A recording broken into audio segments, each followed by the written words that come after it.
Archangels, ghosts, and Bigfoot. Oh my. It's just another night for Supernatural Girls. Real stories, real answers to life's biggest supernatural mysteries. And now for another exciting interview with paranormal experts from this world and others. Here's your host, paranormal researcher Patricia Baker, on the one, the only Supernatural Girls.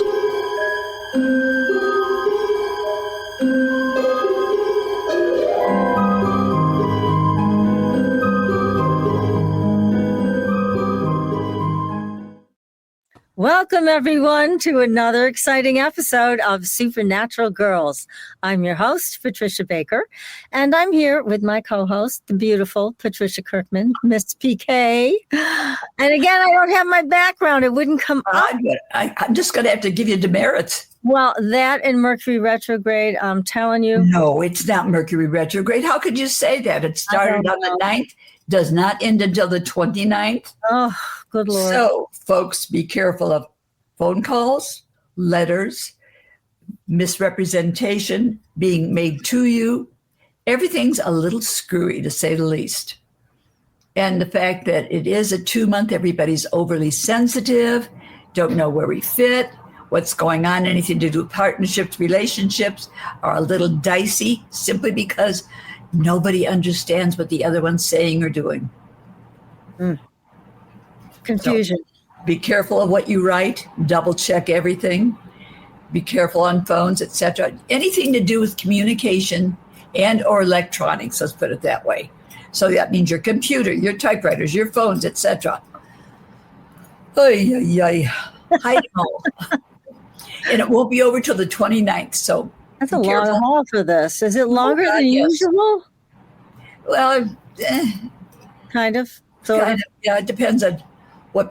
And today is an 11/11, so number-wise, it is a woohoo day. It's our day. That's yes, right. we have an 11/11 guest. As That's you know. right, don't we? Though. Yeah. See how lucky we are. We are. We are totally blessed on this 11/11 day. Mm-hmm. And I want to ask everybody to please follow us on TikTok, Instagram, YouTube. Make sure you subscribe to our YouTube channel. That way you can keep in touch with what we're coming up with next, what we did in the past. Mm-hmm. It's like a time machine being a part of the YouTube channel. You don't want to miss that. Of course not going to. So join us. See what you're up to, because we both know, boy, oh boy, if you're on the road, look out. Yeah, that's right.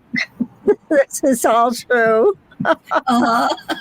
Well, just to add insult to injury, I wrote up all this stuff about our fabulous guest and our dearest friend, Lon Duquette. And then I spilled my tea all over it. So I'll read it as best I can. What am I going to do with you? I don't know. You can't even blame it on the dog. Anything with me at this point. I just don't know. Well, I'll tell you. Shake the page off before you start to read. Okay, good girl. No, really, it is a mess. Okay. Lon Duquette. You might not have remembered this, but he is also a songwriter. Okay. Big time. Right. Yes. I mean, he's big time. Songwriter, author, and esoteric scholar, known for his humor, which we love, and work on the occult, particularly magic and Western mystery traditions. He is a national and international governing officer of the Ordo Templi Orientis, and author of numerous acclaimed books. My favorite, My Life with the Spirits, The Chicken Kabbalah of Rabbi Lamed Ben Clifford, The Magic of Aleister Crowley, and there's just so many more. We're going to be talking about 2 very special books. The Tarot Architect, brand new, everybody. It is going to be fabulous. And Young Aleister Crowley and the Magician's Revolt. This is fantastic. This is fiction, kind of, but it is an exciting book to read. You better go pre-order it now, because I know this thing is definitely sell out. So you got to get yours now. And it's a great Christmas present, Hanukkah present, New Year's present for anybody you really like. So we're going to be talking about that. And I'm going to read a little bit about this Aleister Crowley book because it is the coolest. Step into the occult underworld of Edwardian London with Aleister Crowley, a rebellious genius and aspiring magician, as he plunges into the secret society of the Golden Dawn. The year is 1900, and this isn't just a new club, it's a war zone.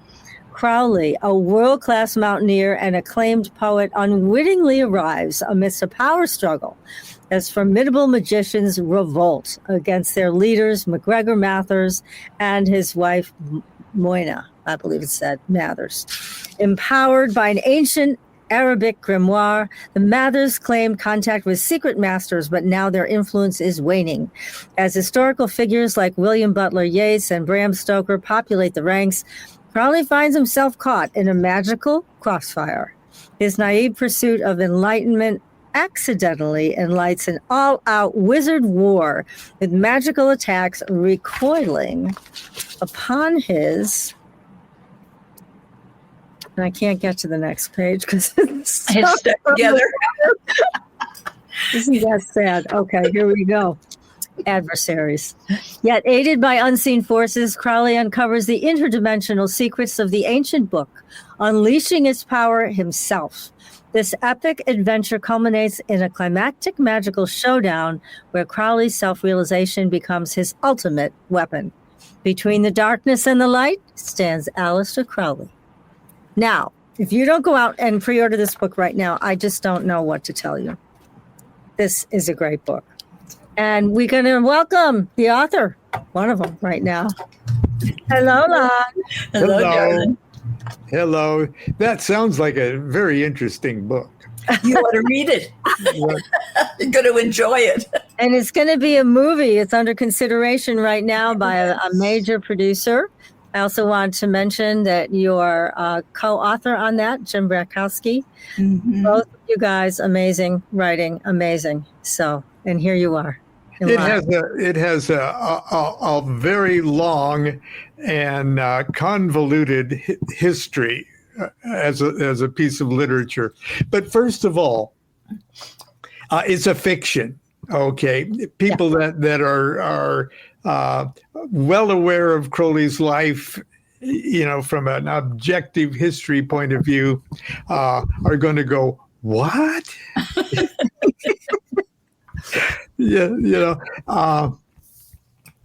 And when Jim approached me, do you want to hear this story? Yes, we want to hear how this happened.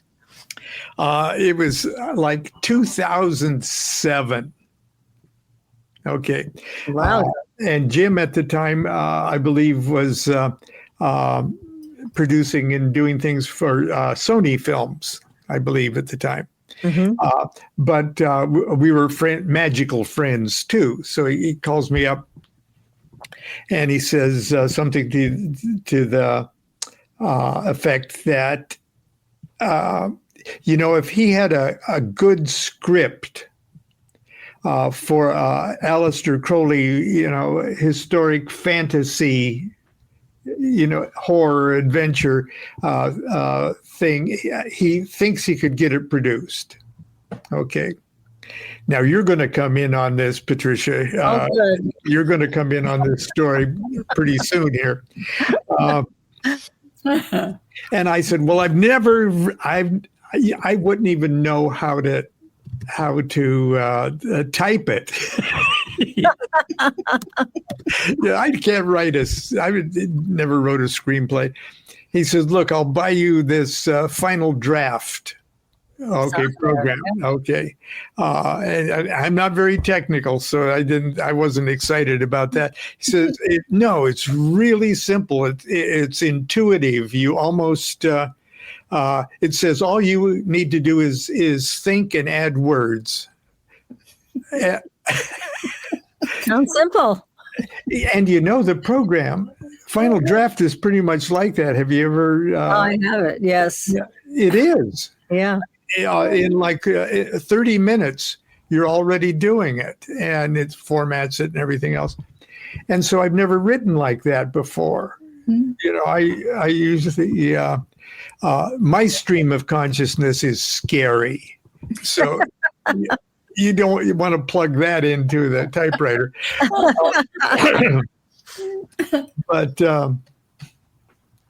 But anyway, I say I really can't do it. And especially because I can't waste, a year or 2 years of my life on a speculation kind of thing. I'm a bum. I need to put the roof over my head. And so I've got other projects. But he insists, okay, and he actually says, "I'll pay you." And that changes everything. When do I start? So it started as a work for hire thing. And so I came up with the idea that, lost my life. If you know how popular Indiana Jones was in especially the Ark of the Covenant, Raiders of the Lost Ark. The first one. Now, it's adventurous, it's romantic, it's got Nazis, it's got villains, it's got spooky stuff, And in real life, there really were Nazis. And in real life, there really is spooky stuff. And in real life, there really is. Okay. But wouldn't it be absolutely mind-blowing if we would all of a sudden uncover some documents or something and find out that Indiana Jones was a real character, and that he was a real antiquities expert and a real occultist too, and that he did have to fight and deal with Nazis and stuff in North Africa during the late 30s and 40s. Wouldn't that blow our minds? Wouldn't we be more interested in the real Indiana Jones? Yes, I would. Because of the movie. Right. And that's where I was coming from. Uh-huh. Okay. Only a few very weird people like me You're normal. are know enough about Aleister Crowley to admire much of what he was and much of what he did. Okay. And everybody else goes, they either don't care or they've never heard of it or whatever it is, it's been wrong and negative. So I thought, this is an opportunity. This is an opportunity to introduce a bigger, wider audience to the fictional, to the Indiana Jones Aleister Crowley, and keep it close enough to history with the same characters that were historical characters in Crowley's life, and a general adventurous theme, which was the breakup of the Golden Dawn, which is weirder than any fiction. Point. Yeah, it is. So I didn't have to make it an accurate historical anything. I just had to make it true enough to his character and interesting enough, and generally follow the historical storyline, and then just make it a great movie. So that's what you did. That's what I did. And Jim Bratkowsy, the guy that started all of this, helped me all the way along the line to keep it cinematically viable. Okay, so very important. Yeah, that's great.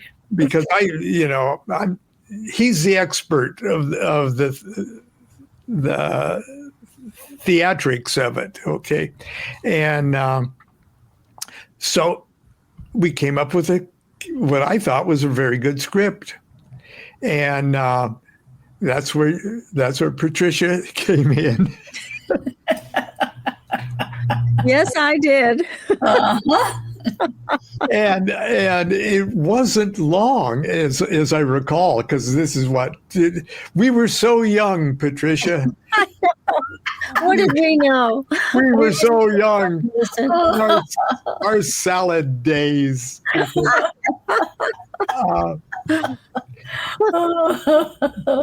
But you got production companies interested in it, okay? And I was friends with a Crowley, or with the playwright and author Snoo Wilson. And Snoo Wilson produced plays.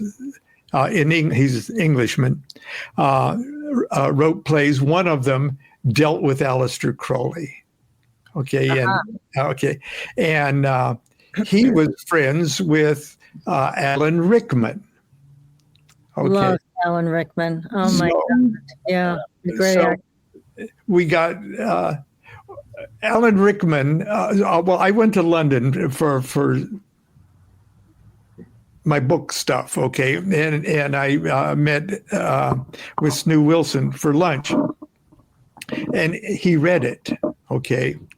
And he didn't like the fact that one of the characters was named Milo. He says, "Oh God, you named him after yourself, didn't you?" Yeah. And why not? Why not? It's my script. I can give you. Exactly. Some people. But anyway, and if he had anything to do with the project, Alan Rickman was hot to play Aleister Crowley. Wouldn't that have been great? It would have been great, and we thought we were in the running. Okay, and it was relatively fast, and we waited and waited and waited, and it fell through.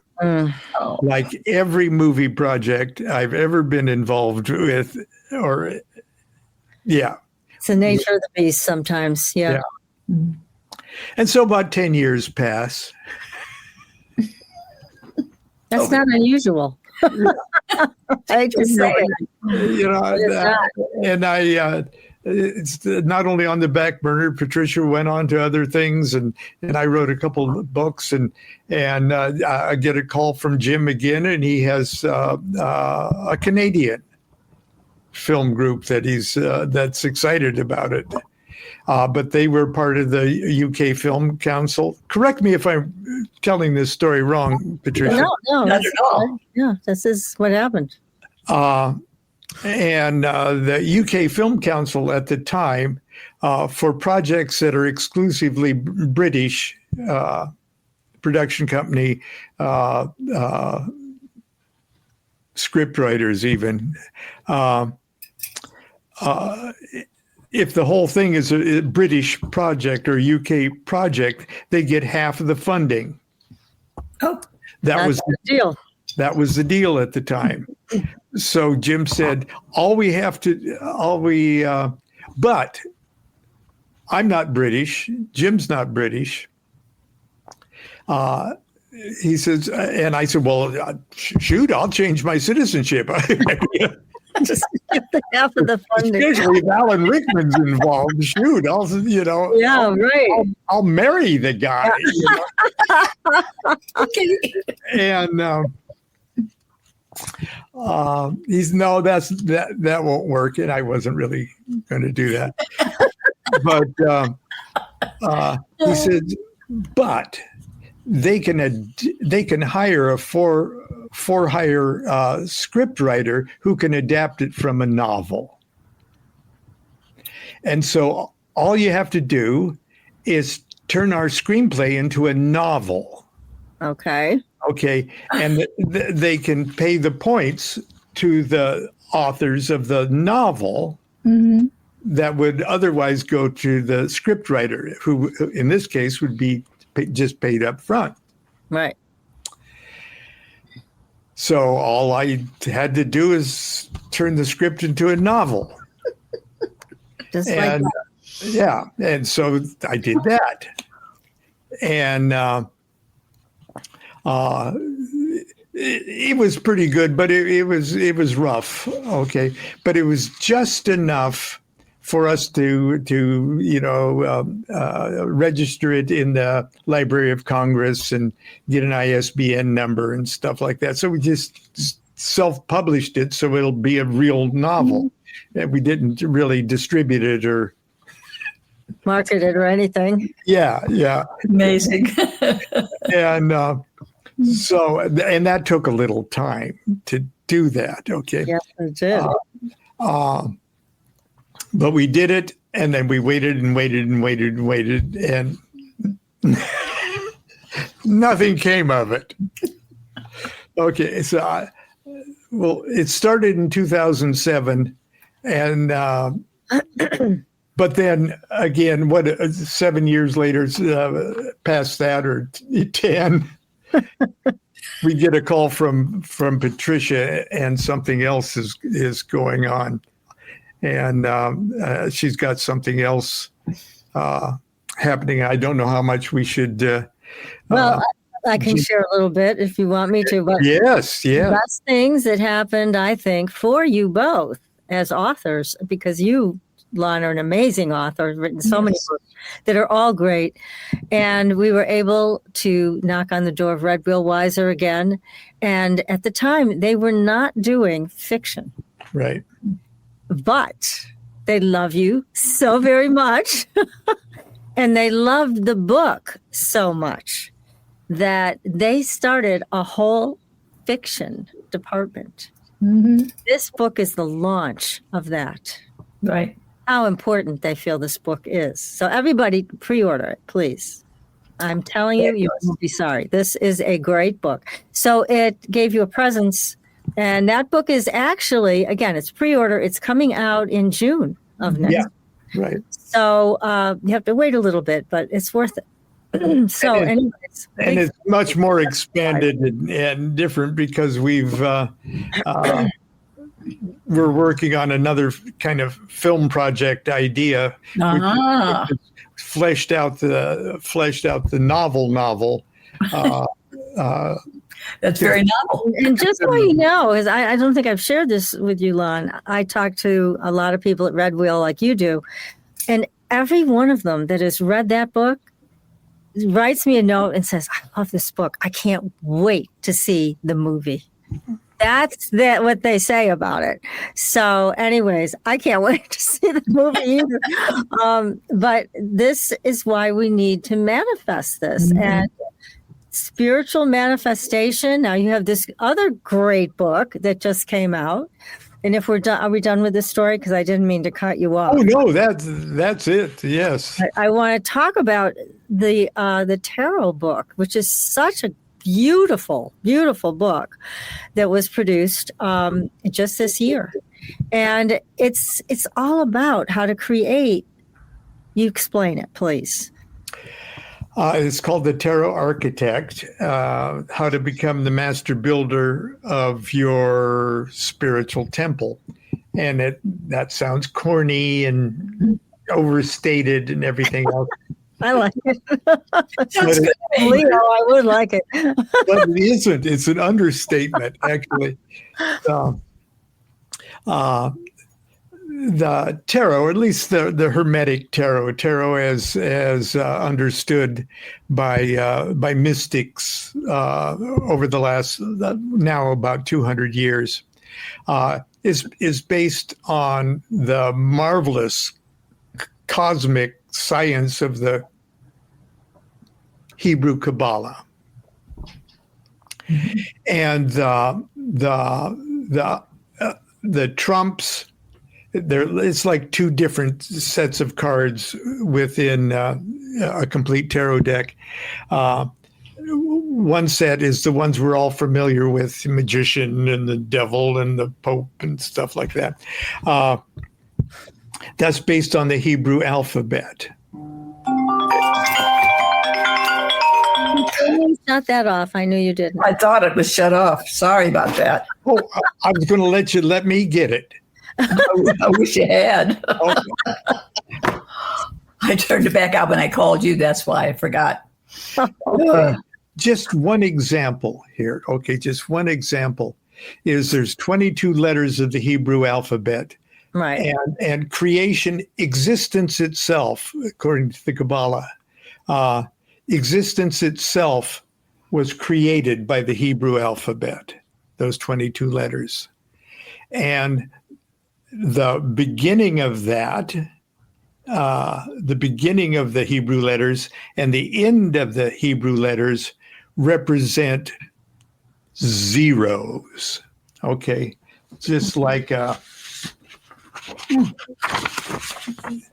two zeros. Okay, a zero here and a zero here. And the first zero is the zero that comes before one. And at the other end is a zero that comes after everything. So those are the bookends of the Hebrew alphabet. And everything else, the end ones, is like a black hole. Okay? Where nothing can escape, and it goes, and now they're saying it goes to a singularity. And after that singularity, everything comes out a white hole where nothing can go in. Okay. Yes. And everything else this is, okay, look at it this way. The fool is the white hole. Right. And there's the first 10 cards after that. And here's the black hole. And here's the 10 cards after that. So, and they all meet at a singularity, and that singularity is the justice card of balance. Okay. It's so elegant. It's so profound. And it goes to the very heart of the mechanics of existence. And it's just a bunch of cards. A bunch of cards that if you create them one at a time in their proper order, and it's not linear. It's not a linear order. It's amazing. But if you create it, if you take like 2 hours to color one in, by the time you're through coloring it in and understanding the individual meanings of it, you've just done a 2-hour meditation on a building block of creation itself. That's the temple. See, and one thing I want to say, Lon, to everybody here, because we know your work very well, and we know you, and you have this ability to take the most complex systems and symbologies and make it understandable to dummies like us. So we get it. I mean, it's like a book like this. I don't want anybody to be nervous about it. I want people to know that they will have a deeper understanding that they can't even imagine from this book, because you wrote it and because you know how to talk to us about these complex things and boil them down for us. So thank you. You won't even know you're being educated. Yeah. Good. That's going to be novel for me. Like But most importantly, you won't even know that you're being slowly attuned to the great note of That's fabulous. itself. Okay. Absolutely fabulous. And if you have any interest in the tarot, if you work with the tarot, I can pretty much guarantee that your work with the tarot will be will take a quantum leap in your ability to attune yourself with the real magic that's in the cards. And I'm 77 years old, and if this is my magnum opus, or like Ed Wood said when he first viewed his screening of Plan 9 from Outer Space, this is the one they're going to remember me by. Wow. Okay. So everybody, you got now. This book is available. You can order it and have it from Amazon the same day. So this book is out. Get it. One of the most entertaining and popular tarot commentator is in England, and he has a series called Kippy's Quest. Have either of you heard about? No. It starts with a K. Kippy, and Quest is okay. Mm-hmm. And they're half-hour vignettes on every one of the tarot cards. Oh. Not only, and it's just fabulous. Okay, and he's oh,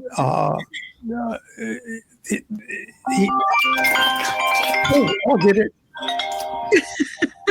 This is incredible. I've shut it off 3 times and I don't understand it. Mercury retrograde. That's Boy, right. It's, throw it out the window. yeah, might as well. Anyway, Kippy's Quest. Kippy's Quest has added animation to he does a whole almost a 40-minute review of this and added his own animation and to the various meditations and things. But he has a way of explaining. If you think I explain things simply and painlessly, Kippy's Quest does that on steroids too. Oh my goodness. Yeah. Is this something you can watch on a video somewhere? Oh yeah, it's just go Kippy's Quest and you'll find his website and I think they're all on YouTube and okay. Yeah, you can't escape Kippy's Quest if you just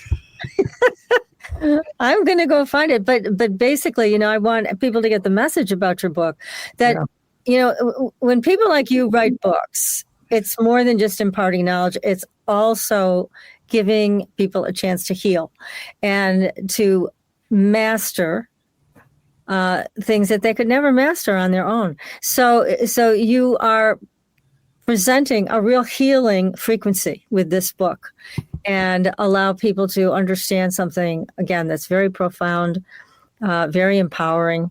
And it's a beautiful book. I don't think we've got the book yet. No, we have not. I'm salivating over the book, but we haven't gotten it. I was looking around here to see if I could see it. Yeah, I was like, where's that book? No, we didn't get it yet. So each one of the cards also has a musical note that's attached to it and color scales. Because everything in the universe is vibration. Oh, okay.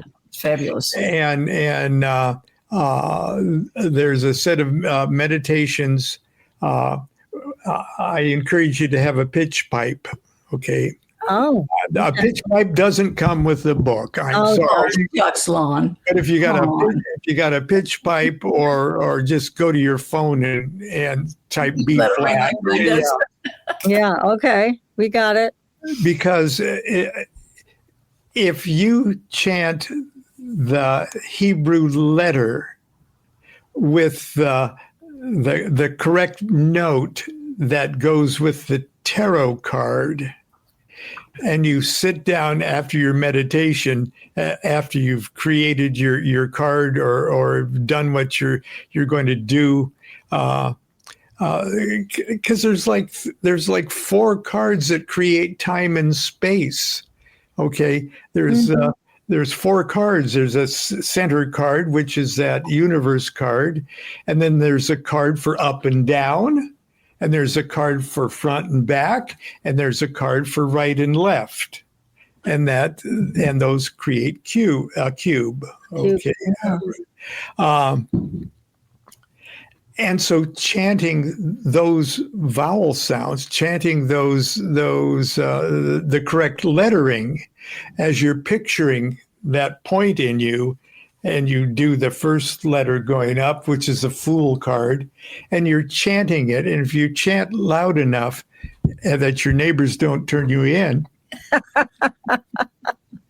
have you ever just chanted one note like and you do it real loud and you empty your lungs, and after you empty your lungs, you get high.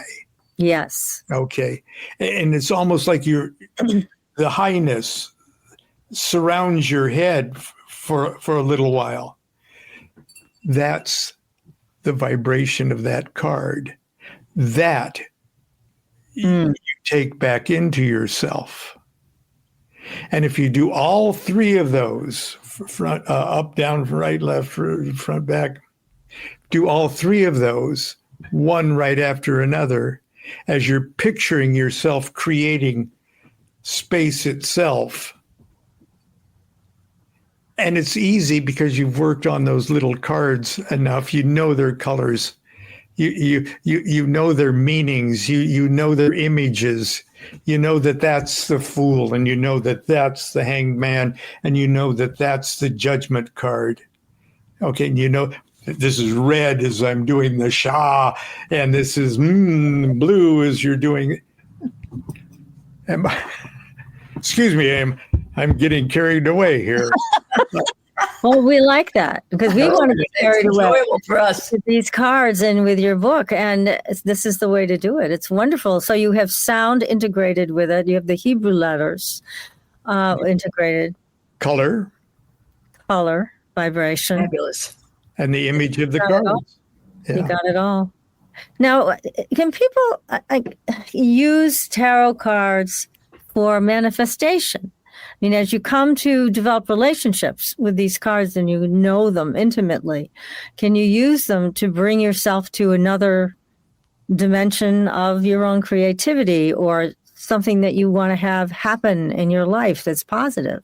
Well, there's theoretically, there's nothing you can't do with tarot as a tool. Okay. Because, and the whole idea is to realize yourself as a reflection of this perfect temple. Okay. Okay. And so the whole purpose is for self-realization and self-transformation. The whole thing is to you're already the temple of God. You're already King Solomon's temple. You just don't know it yet. You just haven't awakened yourself to it. Okay. Mm-hmm. So it's not so much as you're inserting any of this in you. It's that you're revealing all of this stuff that you already are. And that's what that's the intent of the book. So that is great. Fabulous. Yes. We love this. Yes. And you can use whatever tarot deck you like. Okay. As long as it's got 22 trump cards or major arcana cards, as long as it's got 4 suits, I don't care if there's it's got 4 suits, and they have 4 court cards, and then 10 small cards.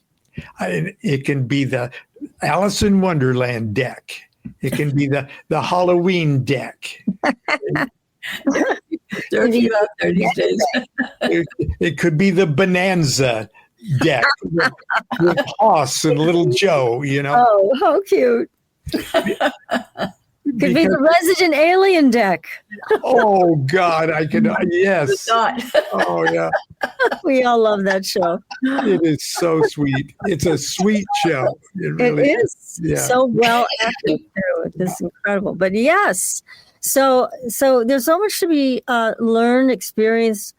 Possibilities are endless when you talk about this, like in this manner. It's really exciting. So again, for people interested and considering buying the book, you're buying more than a book. Oh, definitely. A lot more than a book. So buy it. And coming up in March, I'm going back to Joshua Tree. That's right. And doing a 3-day intensive workshop. And at night we go under the stars. Oh, Yeah, nice. Lovely. Local telescope people come and stuff. But that's based on this. So it's a 3-day intensive. Now, how can people sign up for that, Lon? Do they go to your website for that? They go to Magical Retreats. Oh, yes, of course, you can go to my website, which is LonDuquette.net. Right there. Yeah. And go to resources, and it's there. But you can just Google Magical Retreats, because they do a series both at Joshua Tree, and they have believe me, they've got a castle in southern France, in the south of France. Are they going to send you there?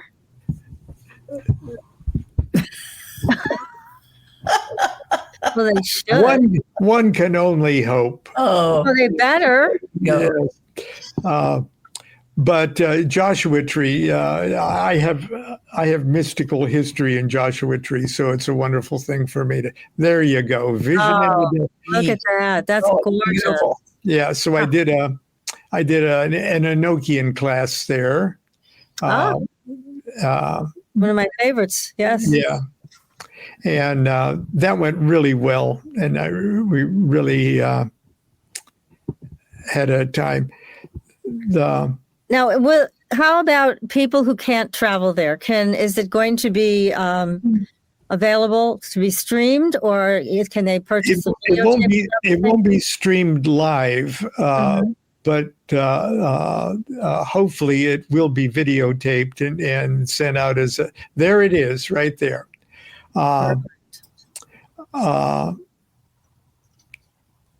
And that'll be available. The Vision or the Enochian one was videoed, but there were technical difficulties with it, and then unfortunately the engineer who had all the things passed away a few months afterwards, and we didn't get that, but it's probably for the best. But this would be because I'm bringing the book to life. But I've written the book that you can just be cozy with it yourself, and I don't let you not get away with stuff. I'll say, do this. It's simple. Do this. Do this now. Good.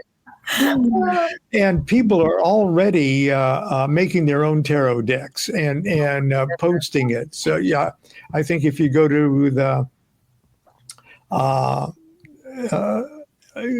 Amazon where they sell it, you can see people's pictures of their own tarot deck. That's great. I give everybody and this is another thing that my website is good for, because you can get full Look at that. Wow. PDFs for every one of these cards, and these are sort of allow you. I give you the color scales that are appropriate to it, but there's. I encourage you to add your own stuff or white out things that you don't like and put your own. Put your own touch to it. Yeah. Yeah. Wow. And yes, somebody in Thailand, did the if I can find it, did the sun card, and there's two children dancing, in the sun card, Yeah. and they turned them into Mickey Mouse and Minnie Mouse. And the son's face is like Walt Disney, you know. And, That's cute. but it is cute. But it's also real. Okay. Yeah. It has all the mystical nuances that are correct, but it's the person's own deck. And that's what that would be the most ideal way to handle your experience with this book. Well, that makes sense, because I remember you saying in one of our interviews that when people are creating an altar, for example, you advise people, put the things there that are meaningful to you. Right. Yeah. It doesn't matter if it's meaningful to somebody else. And that was great. That was great advice, because it's true. I mean, that's what you need to do. And here you are with a tarot deck saying the same thing, you know, put your energy into what's important to you. So obviously somebody loves Walt Disney. That's wonderful. Yes. And they've got Barbie as the high priestess. Oh. That's great. I never would have thought of that. That's wonderful. Oh my goodness.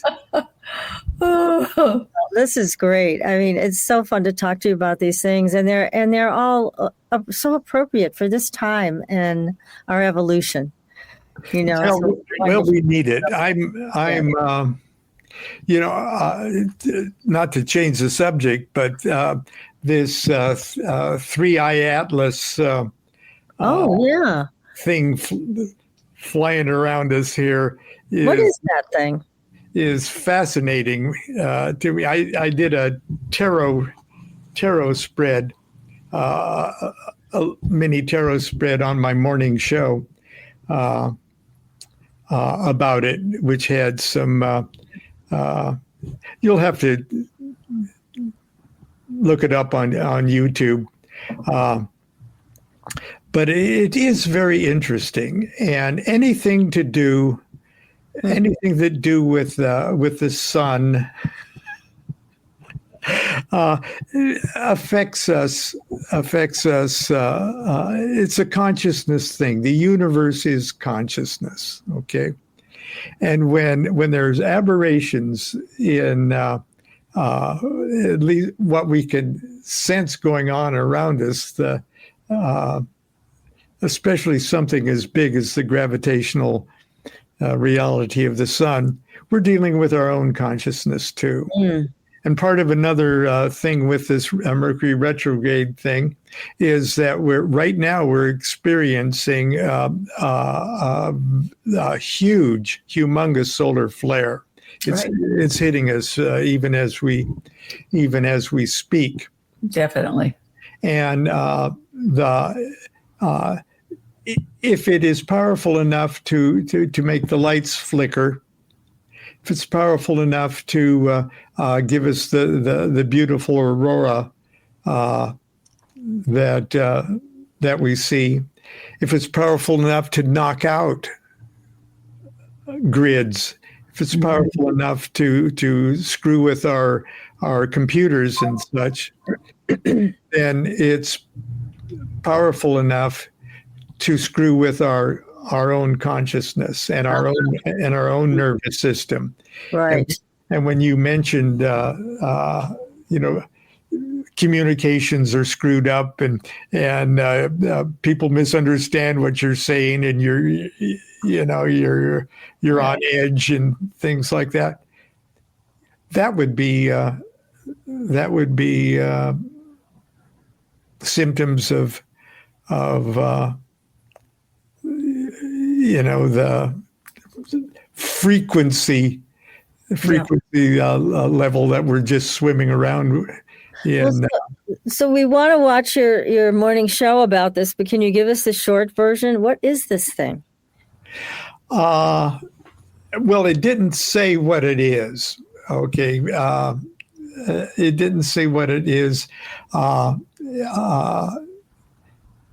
But it is not. If it's a comet like none other before that we've been made aware of as long as humans have been looking at the sky. Okay. And when you ask like the tarot or the I Ching a simple question, it answers in a simple way that is sometimes totally impossible to process with our meat brains. Yeah. Okay, so we could say, is it little green men? And I can tell you, no, it's not little green men. Okay. Okay. No Okay. little green ones. It's All right. not. If it's something along those lines, it's something that we can absolutely not be able to wrap our minds around. Okay.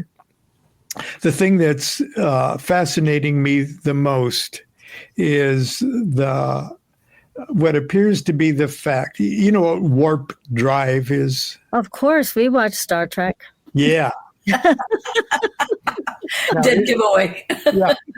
It's a thing that you have to be going a certain amount of speed. Okay. Let's say you're going 100,000 miles an hour when you go into warp drive. Well, warp drive, in a sense, is folding space, the fabric of space itself. Mm-hmm. Okay. And so, in other words, you're moving where you're going closer to you. Yes. Right. Okay. But the bubble you're in, you're still going 100,000 miles an hour. Okay. That's wild. So there's two kinds of computations that an observer outside of your warp bubble is going, wow, that's going, whoa, it's disappeared there. Oh, well, wait, now it's going really fast. And that, and it seems to be behaving because we heard this, or we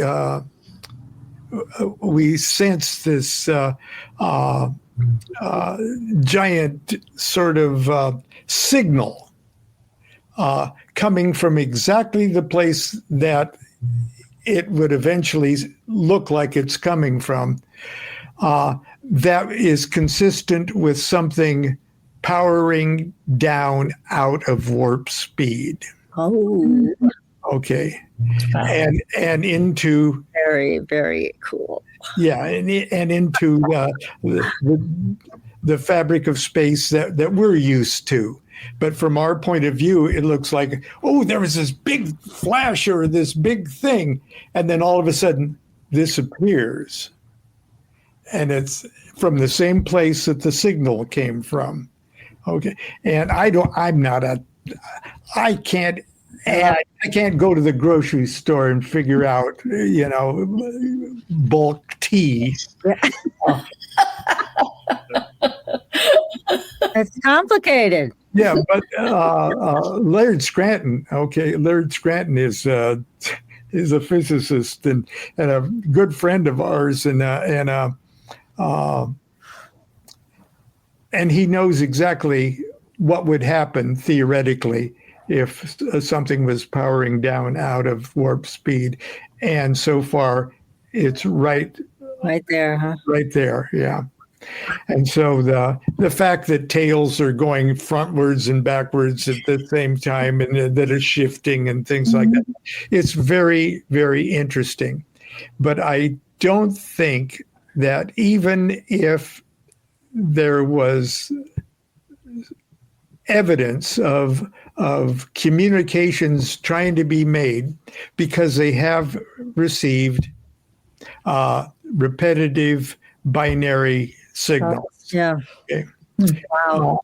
Which is how anybody would communicate with anybody universally. Well, and on that note, knowing that we have received, I know the whole show's over, and Like that. We're getting a wrap. You're going to have to stick around. I don't care what they say. Keep talking. Bye, Well, everybody. I think they're reacting to me when I was about 9 years old and miserable in Nebraska. Oh, I would pray to flying saucer people to come and get me out of Nebraska. Okay? yeah. I told them Okay, now. they could do medical experiments on me. Just get me out of Get me out of Nebraska. here. Love it. Well, everybody, we'll be back next week with another great show. And until then, we'll see you on the Blue Highway. Maybe we'll see you on 3i Atlas. Well, we may be there. And so anyway, Nice. thank you so much, Lon. And Thank you. You guys. good night. Good night.